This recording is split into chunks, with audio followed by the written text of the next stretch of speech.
Aujourd'hui, vidéo super courte, comment faire les sous-titres de MrBeast en 60 secondes. Dans ces vidéos, on retrouve toujours les mêmes sous-titres, blancs avec un contour noir et une animation assez sympa. Je vous montre comment les faire. Juste avant de commencer le tuto, n'hésitez pas à vous abonner, on vise les 100 abonnés avant la fin du mois.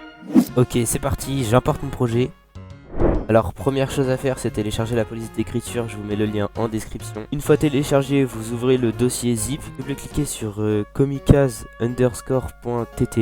Après l'avoir installé, vous pouvez la retrouver dans tous vos logiciels. On n'a plus qu'à lancer DaVinci Resolve. Donc maintenant on va pouvoir personnaliser le texte. Donc pour faire un texte sur DaVinci Resolve, vous prenez texte plus. Ensuite on va pouvoir changer la police d'écriture en mettant Comica Axis. On va modifier la taille à 0.1175. Une fois qu'on a modifié la taille, on peut aller dans ombre, éléments graphiques, sélectionne l'élément numéro 2. On clique sur activer. Ici on a plein d'éléments qui s'affichent. On va dans propriété, on descend, on change la couleur, on la met en noir. Ensuite on peut aller dans épaisseur, on change, on met 0.057. Et là vous voyez que ça commence déjà un petit peu à ressembler au sous-titre de MrBeast.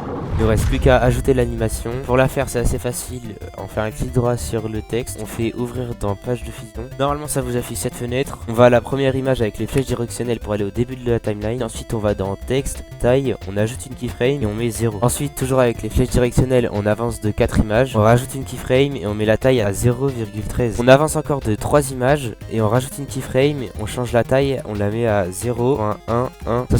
Ensuite en haut à droite je clique sur spline, je sélectionne la taille, je clique dans le graphique pour sélectionner les points, ensuite je fais CTRL A pour sélectionner tous les points, clic droit, lisser. Et là notre animation elle est lissée. Regardez un rendu.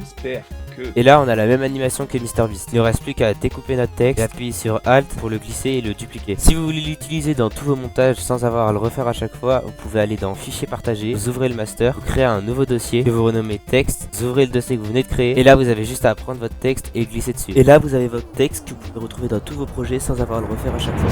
Si t'es encore sur la vidéo, n'hésite pas à t'abonner, on vise les 100 abonnés avant la fin du mois. J'espère que le tuto t'a aidé dans ton projet, n'hésite pas à me le dire en commentaire. Je te souhaite une bonne journée.